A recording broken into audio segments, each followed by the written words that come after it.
Liars for Hire. Liars for Hire.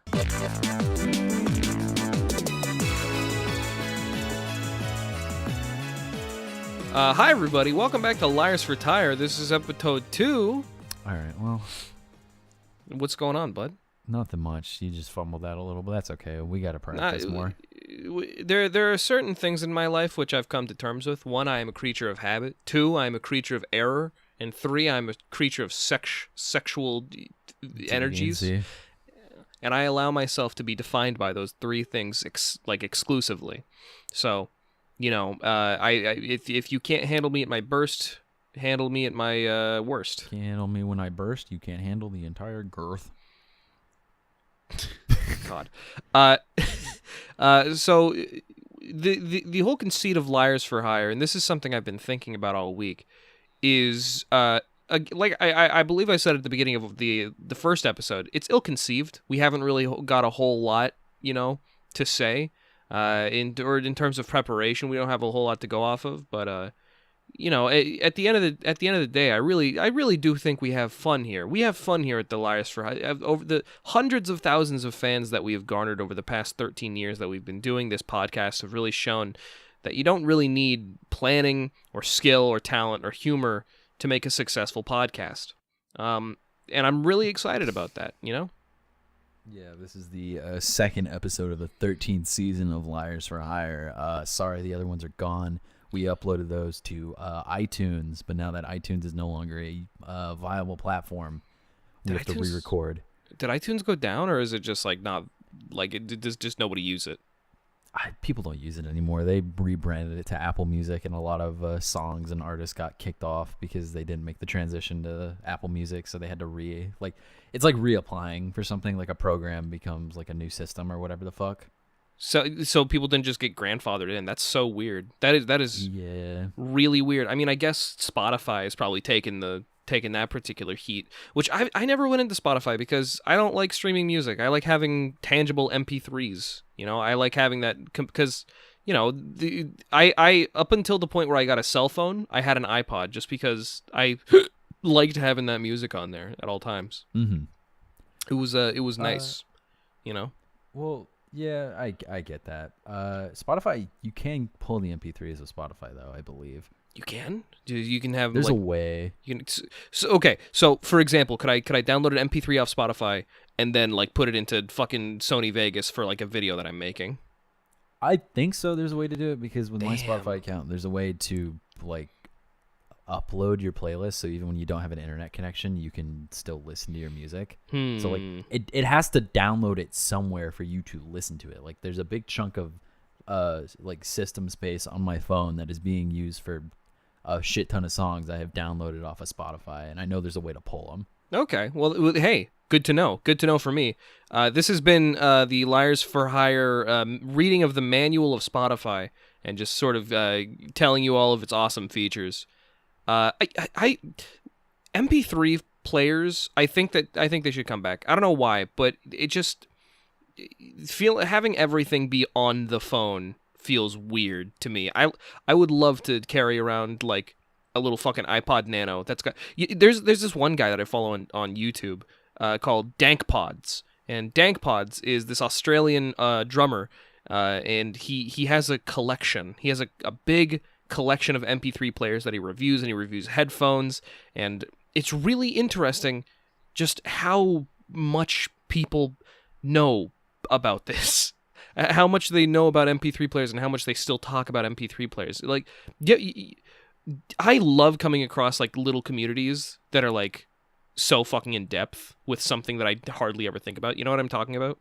Yeah, I get what you mean. These little niche communities that you can find online just to kind of explore with. Yeah, it's coming across somebody who's an expert in something that you give so little thought to is a humbling experience. Truly. I love it. I love his little fucking videos where he's today we're going to fucking take apart this iPod. It doesn't sound like that, but today we're going to take apart this fucking little iPod here. Pretty fucking cool stuff, guys. Check it out. It's got fucking 3 gigabytes of RAM in it. That's all you needed back in the day. And he's just telling me all this like shit, and it's like, oh, this model actually has 4 more gigabytes of space than this model, which was released 6 years earlier. How fucking crazy is that? And I don't know. It's just cool. It's cool when people are like walking Wikipedia articles, but only certain sections of Wikipedia. That's cool. I like that. Yeah. Like for me, it's anything to do with death or serial killers. Cool. What happens when you die? You go to hell. I knew it.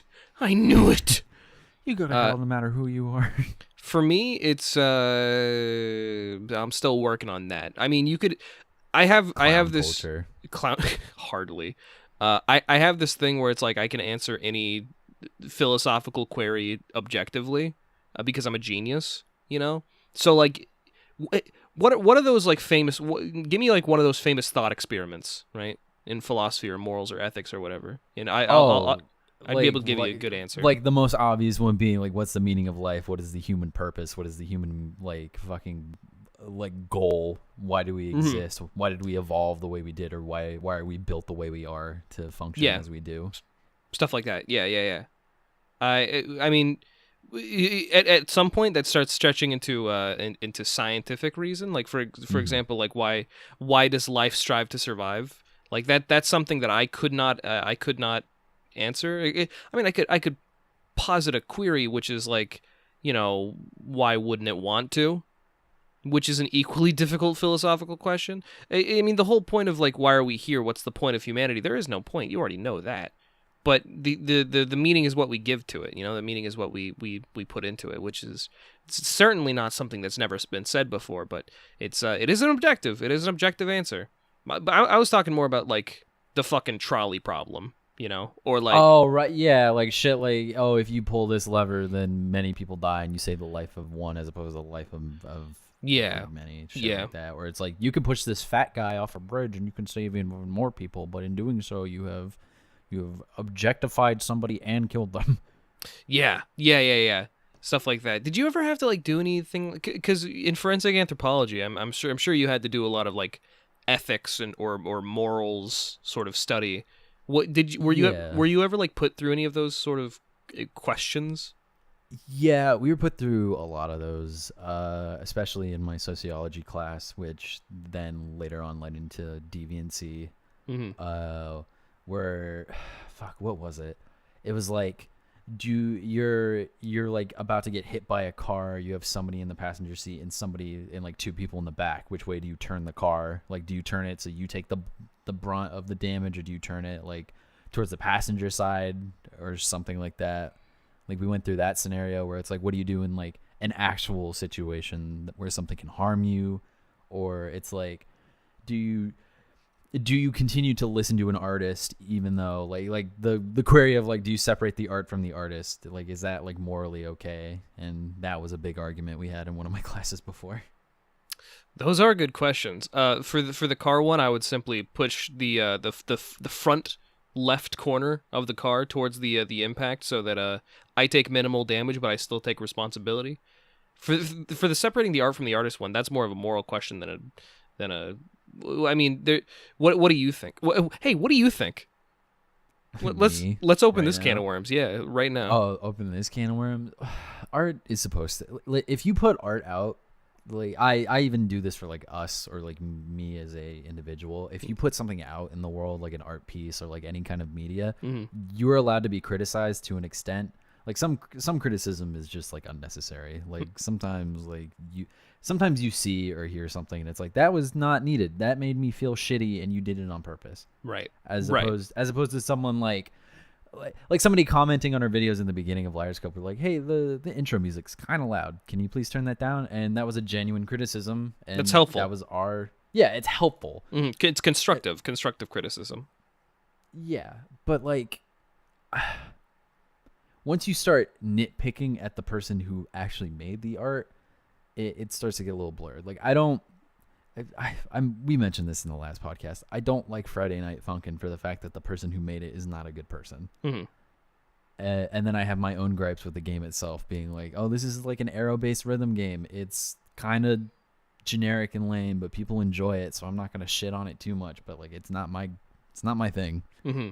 Right. It's still it's still like it's still something that people can enjoy and do whatever. It's like the R. Kelly situation and the Michael Jackson situation where it's like, hey, these are really good like songs or whatever, but also these are two very bad individuals. I see where you're coming from. For me, it's like whether or not you're willing to support art of an artist that you think is morally dubious really goes to your own sort of moral code. I'm a firm believer in the idea that people have moral codes, but they also make exceptions in their own morality for their own comfort or their own convenience. Whether or not we like to admit it, we absolutely do. We make exceptions every single day with certain individuals or certain activities that we take part in. That's just the truth. Nobody has a perfect moral compass that they follow to a T.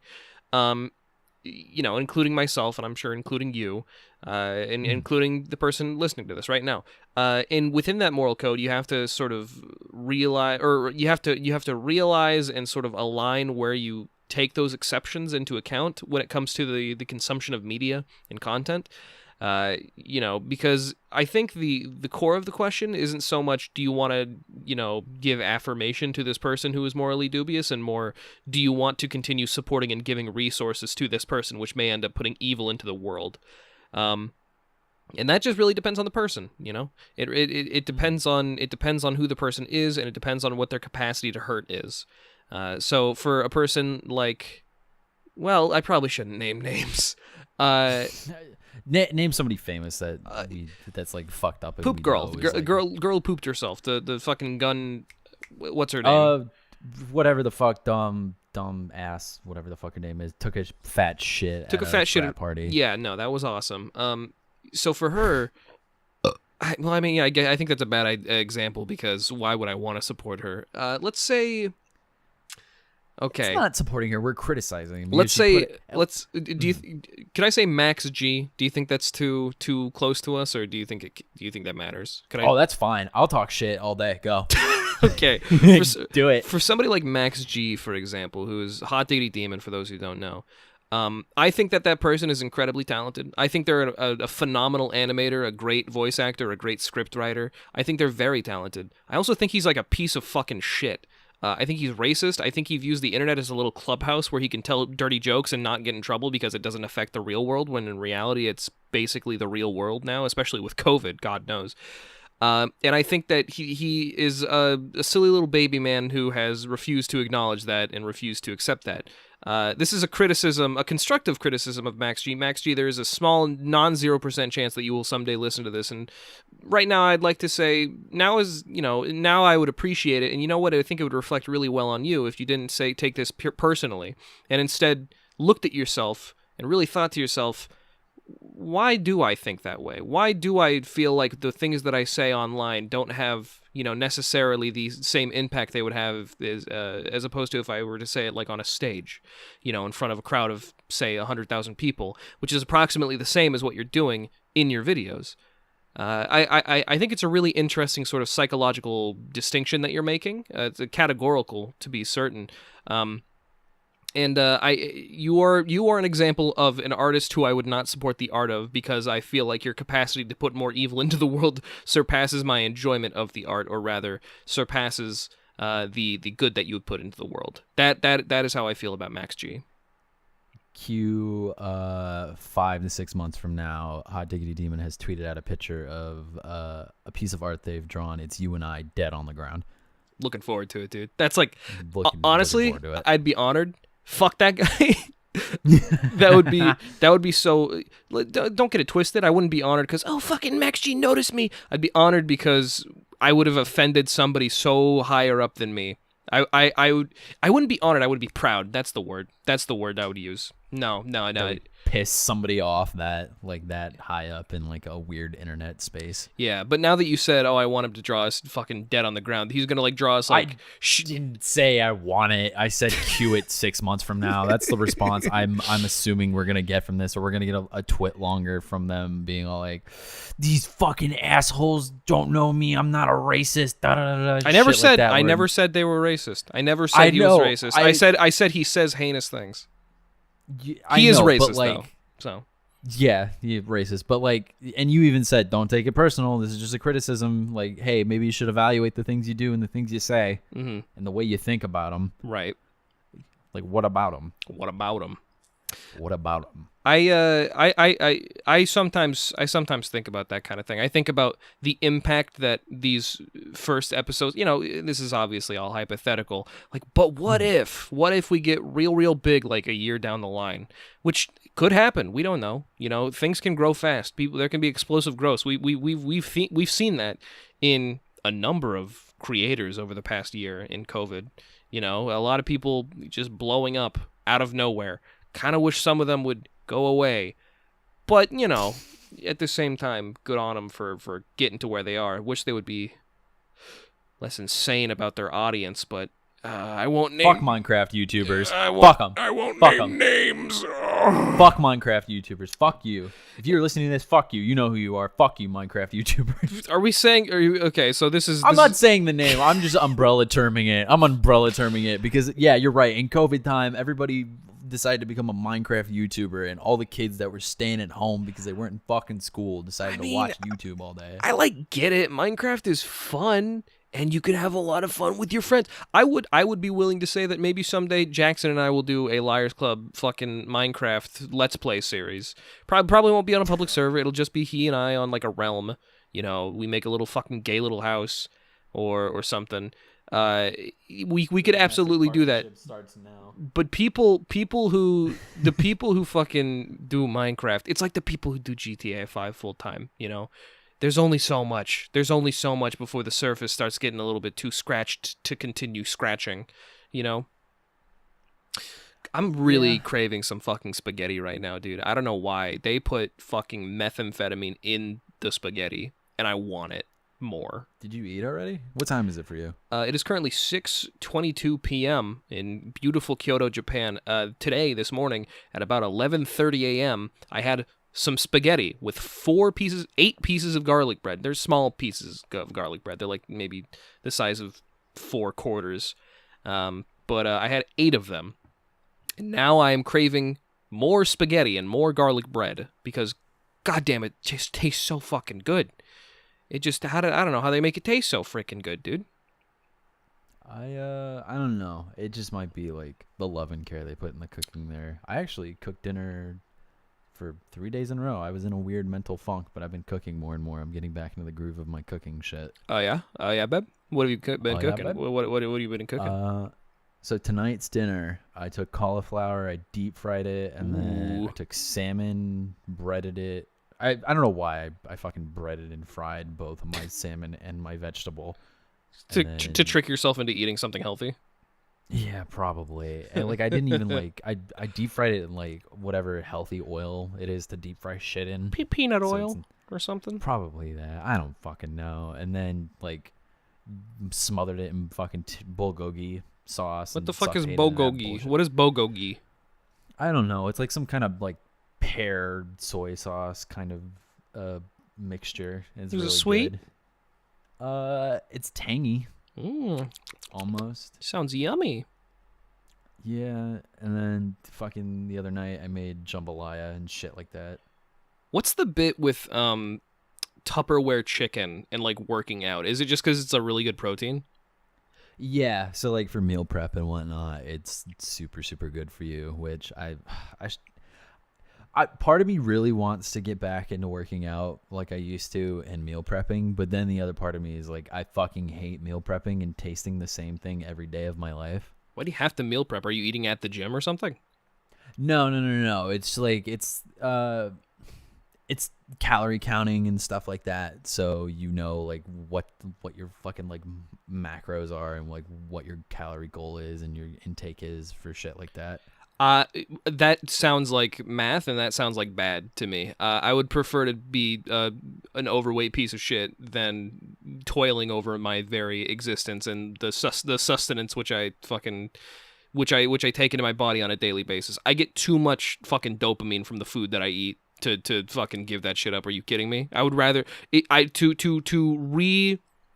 would inhibit my dopamine uptake so much that to get back up on that level, I would have to start doing narcotics. I would have to start doing fucking narcotics to I would have to start doing fucking crack actually to be okay with starting to count my calories. Are you kidding me? That sounds like a torture. I hate that. I don't know. I used to do it, but I did it for the wrong reason, and I'm trying to find a new reason to do it, because before it was like a vanity thing and like a body dysmorphia thing where I was like, oh, I feel severely overweight and I don't think people like me. So then I'd over-exercise and then get really sick, which doesn't help my health situation as is now.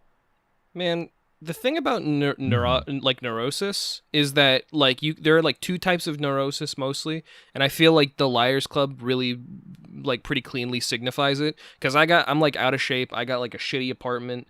You know, I'm lazy as fuck, and you know there's literally 1, 2, 3, 4, 5, 6 trash bags in my apartment right now, and I need to go take it out. And you, on the other hand, you're really fucking anal about keeping your space clean. You work out, you know, you fucking count calories. You're constantly going on Tinder dates. You're fucking insane also. And why am I insane? Wait. Well, I mean, just like on a general note, that doesn't necessarily have to do with anything. It was just kind of reminding you. All right, thanks. No problem, bud. We're trying to keep you grounded like Caesar's servants. But you know, it's just those are I feel like we very cleanly, you know, and neither are good. You know, I'm like relaxed about it, and you're super not relaxed about it. And on the downside of what I have is that my space is shitty, but I'm relaxed. And on the downside of for you is that your space is, you know, you're fucking stressed out all the time, but your space is super clean. So mental illness. And that's the end of the sentence. That's the end of the sentence. As you were saying that, I looked over into my kitchen and saw dishes in my sink, and I got very anxious. You're right. This sucks. I know, dude. Blows. That's why we need to live together at some point, so we can just make each other hate each other so much more. Kill you in your sleep. Fucking you would with a pillow. And I would know that you were going to, and I wouldn't lock my door because I would be too comfortable in bed, and I'd be like, maybe he'll forget. It'll be all right. He'll forget. I'll be all right. And the next time you open your eyes, you're in heaven. No, I'm not in hell. Who are we kidding? You're in hell. I would forget, or at least I would neglect to take into account that your fucking OCD ass will, you know, beat me to a pulp. In my sleep, you have a fucking itemized checklist of the exact fucking the exact bones that you're going to break in my body before dumping me into a fucking vat of acid and burying me at sea.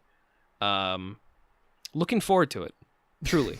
Just like turn you into chum and then let sharks eat you, so that way there's really no way to find you. I wonder how. Okay, hypothetical. You and I, we live together, right? Right. Let's say, some guy comes to the house, right? And he tries to kill me because I stabbed him in CSGO and he got really mad. And so he came with a knife to the house and he tried to stab me. And then I, using my Taekwondo that I learned in middle school, flip him over my shoulder and break his neck. And he is now dead. And now we are both in the presence of a dead body. And we have to get rid of it. What happens then? What are the steps that we take? All right. So I'll give you the answers that you want, but I'm going to give you the real one first. If we live together where I'm putting fucking Ring cameras up, there's no fucking way I'm living in a space where I don't have that kind of security. So I would pull the footage from the Ring and show the police, like, look, he threatened my roommate's life and my roommate was doing it in self-defense, and we called 911 to resuscitate. So legally, fair enough. Legally, we're in the right. Legally, we're not culpable. Yeah, legally, we're not culpable. The answer you want: separate the limbs, pull out the teeth. You know, I took down all your ring lights in this one. I took all or your Ring cameras or your fucking whatever. I took down your little fucking webcams and I put them up all over my awesome streaming studio so that I could get like 70 different angles for comedic purposes, and that's why we don't have the footage. Another answer, I call the police and say my roommate has killed somebody and watch you get fucking escorted away. All right, fair enough. But also in this day and age, you're a big white man, so you probably get away with it. What if this is a bigger, richer, whiter man? You're going down. You're going to jail. Damn. All right. Well, I wanted you to I wanted you to be told like. you. I told you. You can separate, so you can take the legs and arms off, and then you put them in separate bags because you're gonna have to dissect and like get rid of anything really valuable. You're bleaching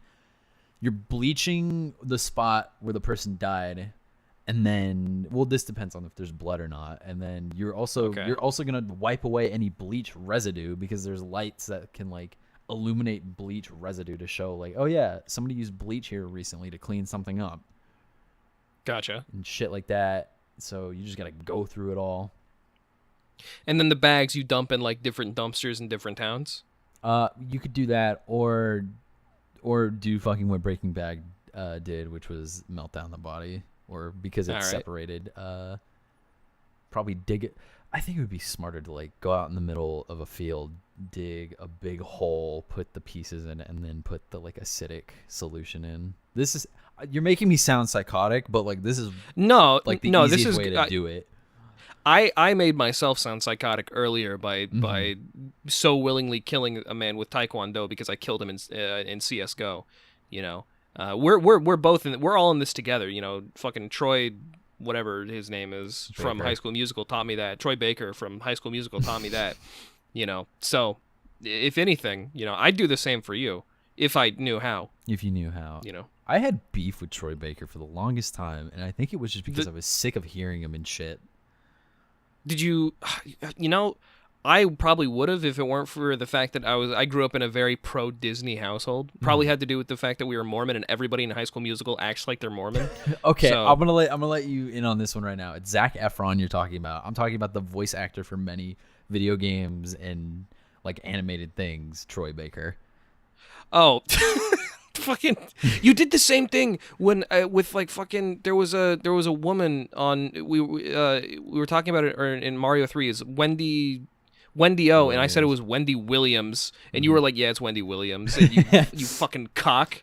Gaslit you the entire time. You stupid asshole. Okay. Anyway, I'm talking about the character Troy, who is that his first name is Troy in Bolton. Oh my god, you actually knew the answer. You knew the answer and didn't tell me, you fucking dick. Okay, like because I've had multiple experiences. I don't like High School Musical. I've had multiple experiences where I've seen the movies. Sure. But the first time was because a friend came over and they were having a bad day and they're like, "Can I just like hang out here and we watch movies and do whatever?" And I'm like, "Yeah, sure." And they put on High School Musical and I went, "Okay, I'll watch this." And then the second time, hanging out with that same friend a different like month in the same year, and this girl that we both go to school with walking down the street crying, and I'm walking over to make sure she's okay, and my friend's like, "Don't talk to her, leave her alone." And I open my big dumb mouth. I'm like, "You okay? Do you want to hang out and do whatever?" She's like, "Yeah," and then explain what happened. And she's like, "Let's just put a movie on and do whatever." And I hand her the remote, and what do you know? She puts on fucking High School Musical. So the reason you dislike High School Musical is because it reminds you of high school trauma? Or not even your high school trauma, the trauma of other people that was then taken care of by you. Also, why did your friend tell you not to console a crying girl? Probably didn't like her, and probably just wanted to hang out with me. Cool. That's what I do. That's why I tell you, stop hanging out with your other friends and come record Liars Club. It's because I want to hang out with you. Yeah, I know. Yeah, it's because I'm possessive and overbearing and toxic.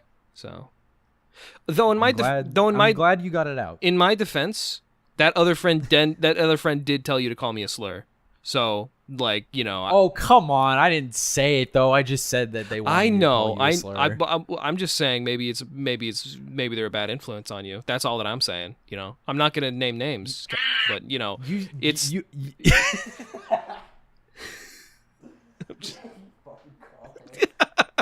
You're a dickhead, dude.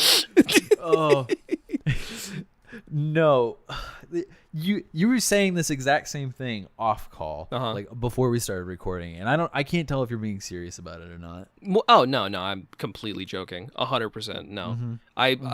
The only reason I was fucking plowing you so hard about it, which is not the right verb. The reason I was dogging you so hard about it.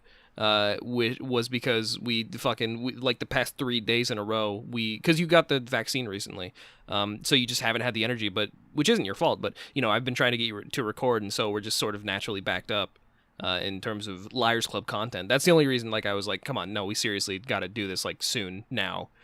That is legitimately the only reason. I'm not trying to monopolize your time. It's all good. You're fine. It's a commitment, and I want to keep going at it. Like we talked about, like, oh, there's a 2-month trial period, but like I feel confident that after that trial period, I want to keep going with this. Oh yeah, no, 100%. I mean, I'd say we're mentally out of the trial period. We're now more in the trial period for a podcast more than anything, which is completely fine. Right. In terms of Liars Club, though, we do, the scary part of getting out of that trial period is that we have to start taking responsibility, and we've got to start being like, okay, we're going to record on this and this day, and we have to, we want to get out this many new kinds of series, per month. I think that we should jump around games a little bit more, which isn't to say like, oh, we're not allowed to do the same game twice in a row or 2 days in a row. It's more like, maybe let's try to introduce one every 1 or 2 weeks, just to keep things fresh and spicy. Fresh and clean. Yeah. Go for it. It's not coming out. No, it's not coming out. You should see a doctor about your fucking spicy burps, because they do physical damage to your diaphragm. You've been complaining about how it feels like you're getting fucking kicked in the chest. What are you eating that makes you burp that violently? I don't know. I'm eating health food and shit, and it's fucking me up. I need to go back to my shitty diet. Gross. Yeah, you better. Just fucking make sure you're eating enough pizza, dude. That stuff. It sits in your stomach. It doesn't create any gas, and it doesn't move around. It just sits in your stomach, chewed up. It's good for you. I'm lactose intolerant. Well, I don't fucking care, dude. Jesus Christ. Why are you making so many excuses? You want me to shit my brains out? I think that would be the funniest thing in the world. Yes. Dude, come on. Come on. Did you record yourself doing a trick like I asked? Oh, when I went skating, I told you I didn't. I didn't really skate. I left my apartment to be like, I want to go outside and that's skate. Right. And then I laid down in the grass and ate a big burrito. That's true. All right, fair enough. One of these days, you're gonna have to give me a fucking trick, because I want to post a picture of you, or not posting a picture of you, rather. I want to include a video of you doing a kickflip or an impossible or some shit on Liars Club. I would love to. I'll do it. Good. I want that, dude. And I'll be, you know what? Maybe it'll take as much time as it takes for me to move back to the United States before that happens. But I'll be the one to film it if that's the case. But I want to see you do a kickflip on Liars Club. Now I'm gonna hold you to that and make you record it. Fine, perfectly okay. I don't mind that at all. And we will put it in whenever we start our playthrough of Tony Hawk Pro Skater. Yeah. We're now going to include an entire Jerry Terry song in the podcast. No. Jesus fucking Christ. No, we're not.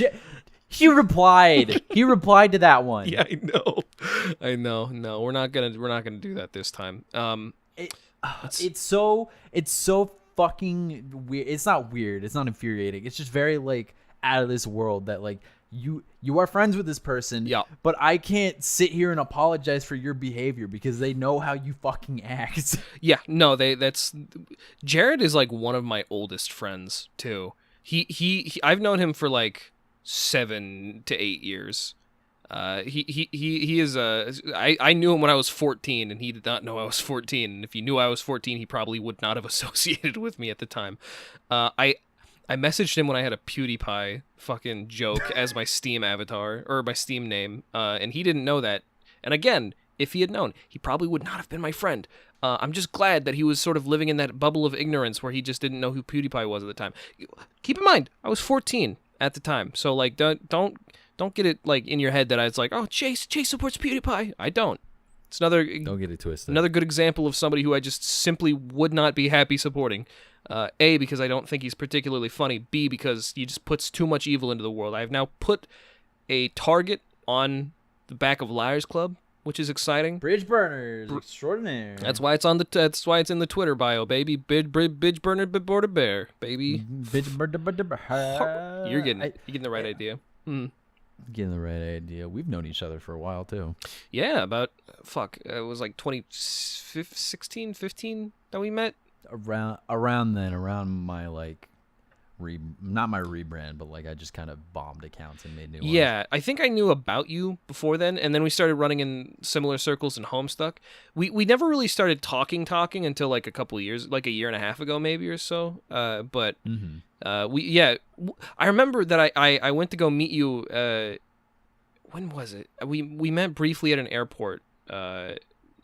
Fucking in, I want to say it was 2016. So we met probably earlier than that. But it was just like I was stopping over in fucking, where was it? Where did you live at the time? 2016. I was still in California, but I was touring schools at 26. Yeah, so I'd be like, that'd be the time I was going to Arizona to like tour. Yeah, so I'm trying to think of where I think I was flying down to Mexico or something, and I was like stopping in Arizona or what the fuck was it? Oh, we took a vacation to Texas because there was like a conference that my parents were going to.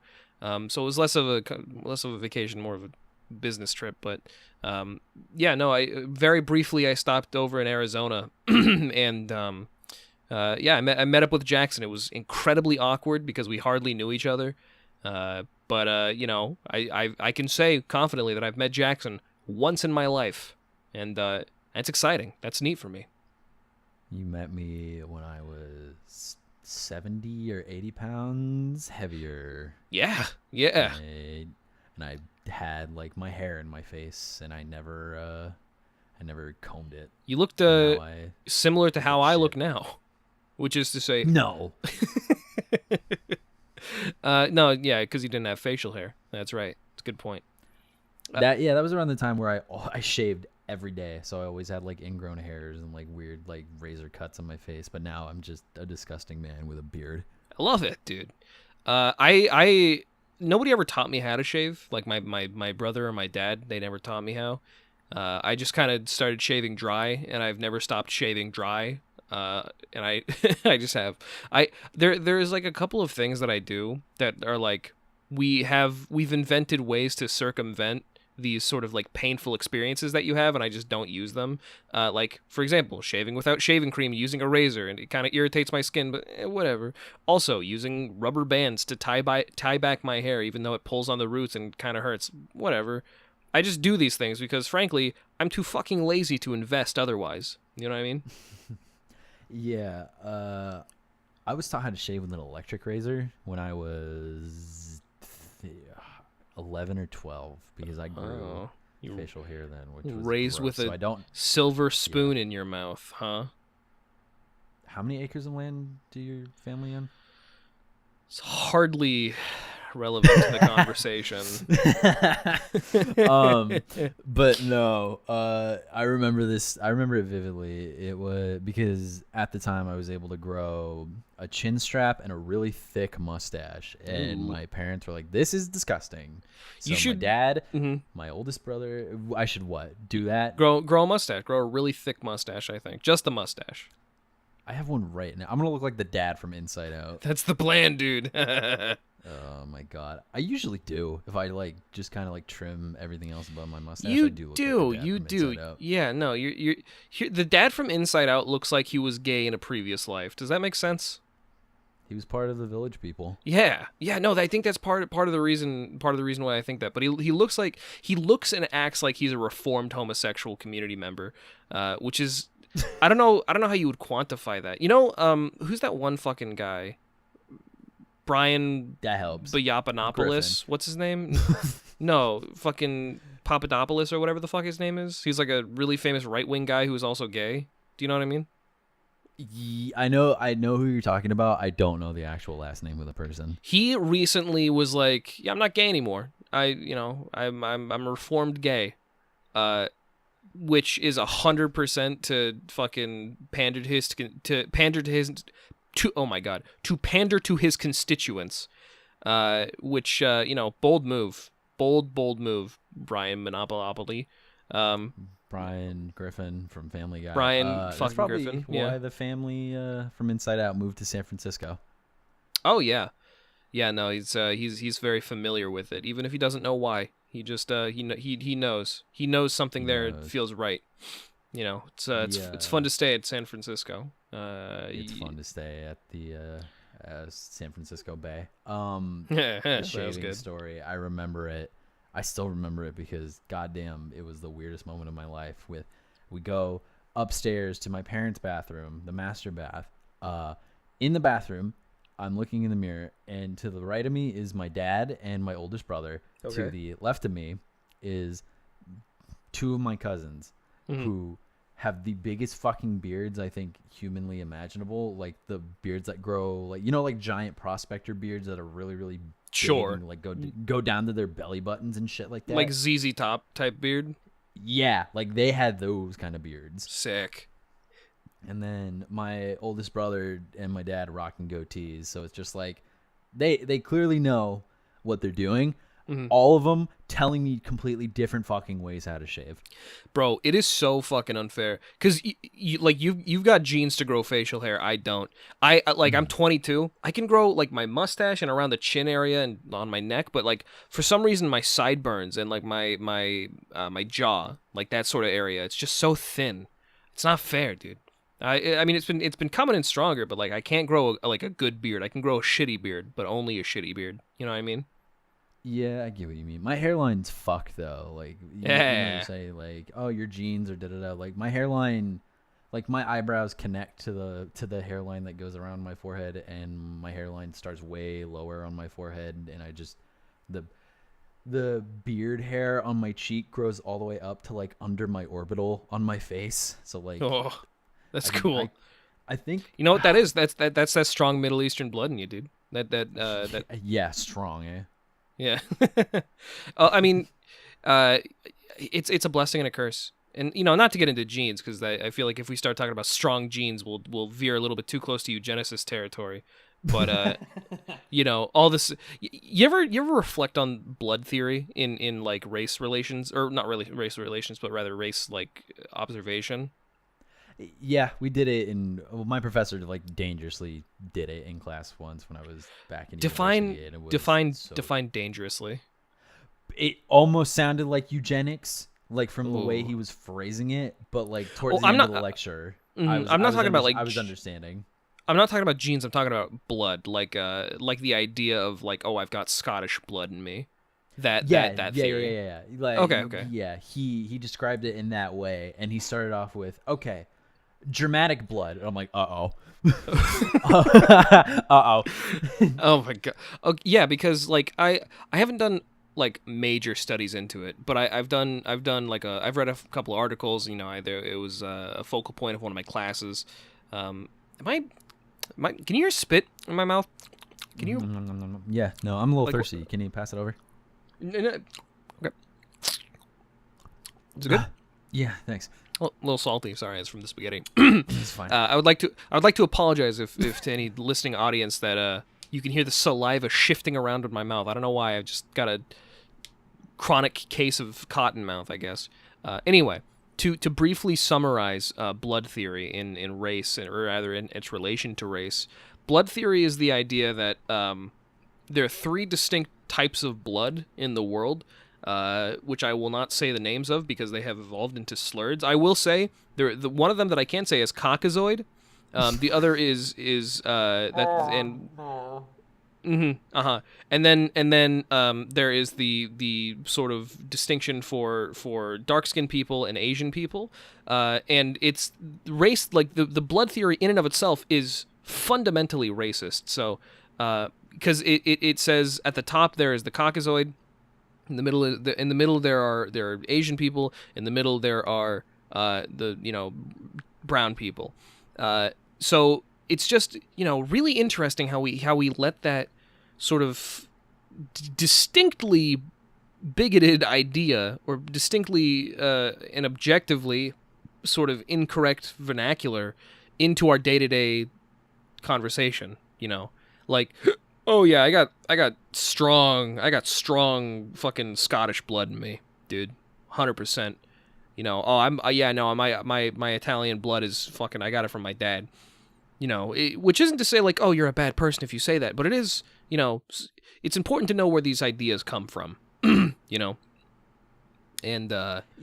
Yeah, it's you gotta figure out where your science is and where it's flawed. Mm-hmm. Yes, 100%. I think it was like an 1800s theory, which is time dilation. I've been thinking about time dilation. Time dilation is fucking weird. I've been thinking specifically about like aging recently, which, I'm at the point in my life where I'm kind of doing that for the first time sincerely. My parents, for example, I was talking to them the other day because my mom said something like, "Oh, we're sort of renegotiating how our relationship works," and to me, that's kind of scary to hear because like, oh, our mom and dad are going to split up. It's a scary idea. And I kind of prodded a little deeper. I was like, are you still love dad, right? And she was like, oh yeah, I love him every single day. I love him more than anybody in my life. And something that she said that really kind of fucked with me was, we have decided that for the rest of our lives we will stay together, which I think the reason that fucked with me is because like my parents have like maybe 30 or 40 years left, which is a scary thought to have. Like, and that's like being optimistic. And that got me thinking, like, at 50 years old, is that it? Is that like at that point you're old and that's it? But then I got to thinking, I've got a lot of friends who are like 30. I've got 30-year-old friends. I got 35-year-old friends. And I got to thinking, my friends who are 30 will become 50 sooner than my parents who are about 50, 55 become 80. My parents, by the time my friends are 50, they will only be something like 70, which, I don't know. It was kind of an interesting thought. It was a nice thought. It sort of put things into perspective a little bit more, Does that make sense? Yeah. I believe at 30 you're still young. Like, you're still... Oh, yeah. In comparison to how long people are living and the fact that, like, the newer generations of humans that are being, like, brought into the world have, like, longer lifespans because of, like, evolution and just, like... advancing technology. Advancing tech and stuff like that. Because, like, our generation, like, you and I, Chase, like, we're estimated to live to at least, like, 130. Whoa, nice. Looking forward to it. I don't want to live to 130. My great-grandmother was she was like 100 and something years old, and she passed recently, and I'm like, damn, if my great-grandmother can do that 3-4 generations behind me, how long realistically can I live?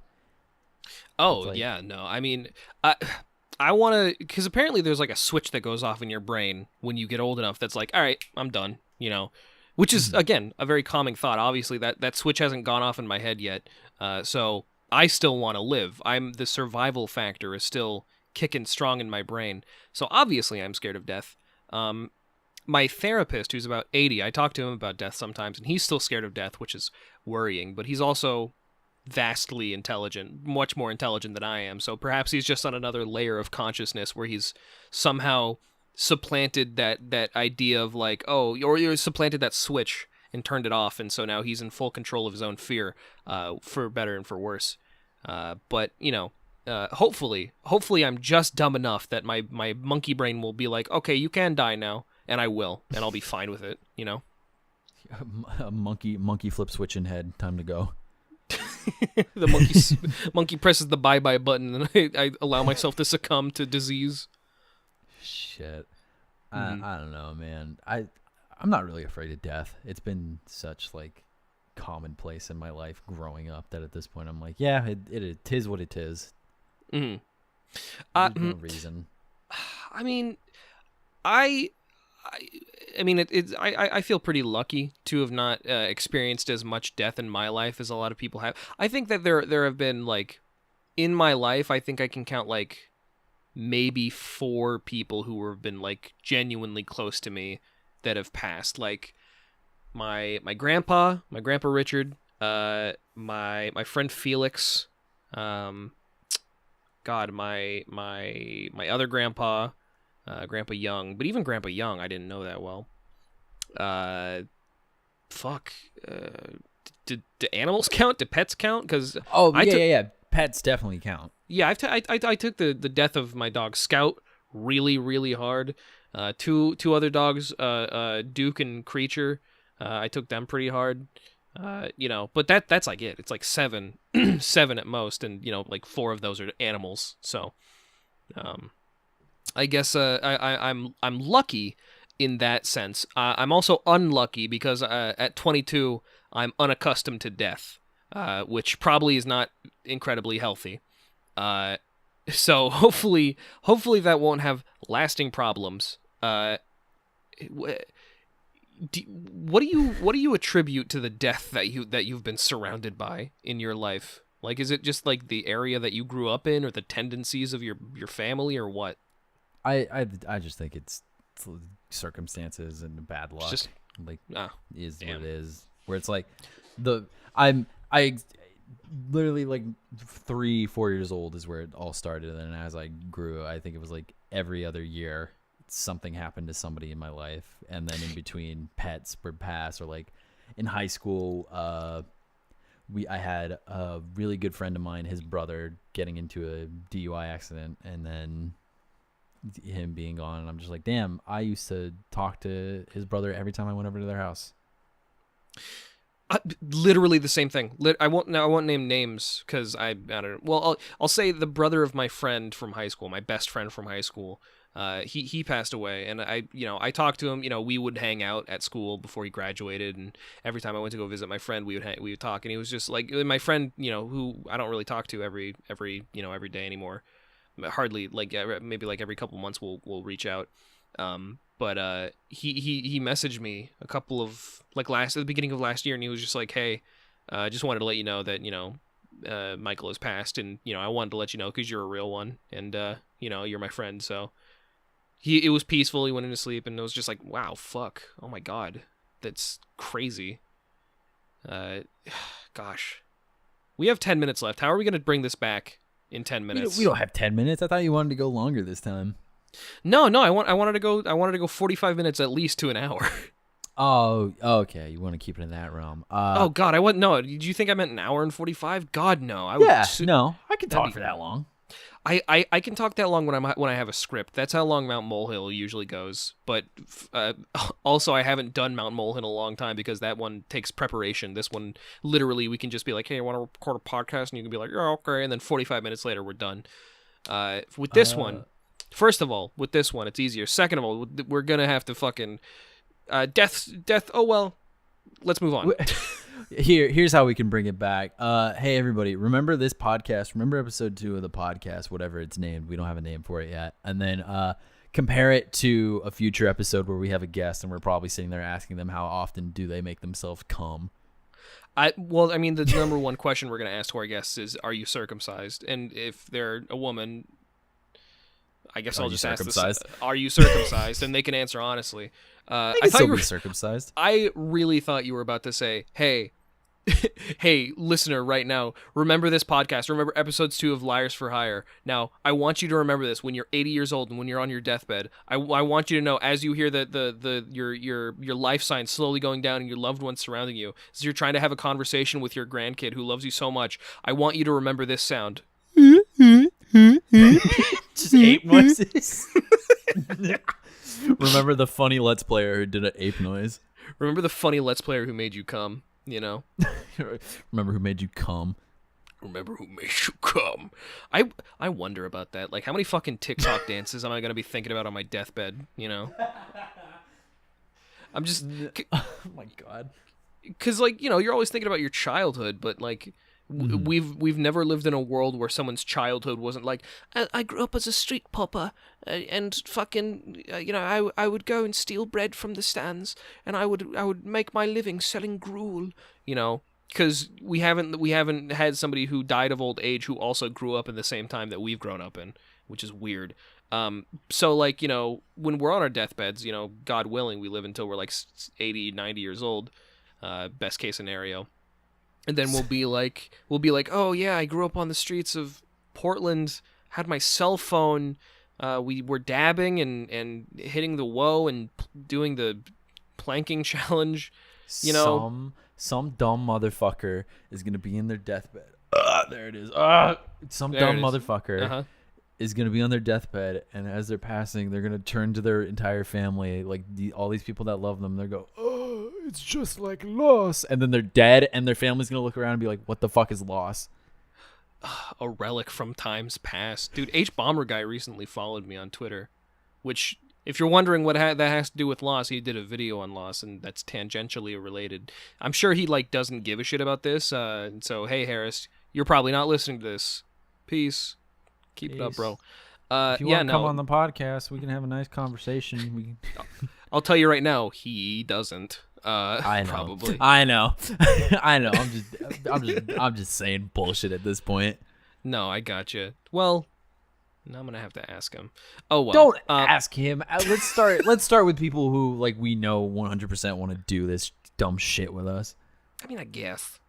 I guess. Yeah, there are a number of people who we could get on the podcast, I'm sure. But that's neither here nor there, because you know what? We're not in the future right now. We're in the present, and we got to make the most of the present. I got you this present. Here, open it up. Open this present. Okay. I got you, Jackson. I'll open here it right now. What is this? It's my penis. I cut it off for you. Oh, do you like it? Do you like it? Yeah. Cool. Can I have yours? No. What do you want me to do with this? I mean, it's less of a gift and more of a gesture. Really, you don't have to keep it. It's just I wanted to. What are you trying to express to me with this gesture? What do you? Well, how am I, okay. So hang what on. am I supposed to? No, how am I supposed to interpret this? Let me take off. Hang on. Let me take off my pants and I'll show you. Here. Okay. So you see this? You have another one. You have another one. Yes. Well, I got this grafted on. This is. You might notice the flat head. It is flared like a horse's penis, which I did get at the cosmetic reconstruction surgery. But right above my pubis, you can see Liars4Hire. This and the box that I'm showing you now. This is my commitment to Liars Club. This is why I want your penis. You could have gotten a bigger one. You didn't need to go the same size. Well, I don't know. I didn't want to be. I didn't want to lie to the world, you know? Would have been more of a grand gesture if you made it bigger.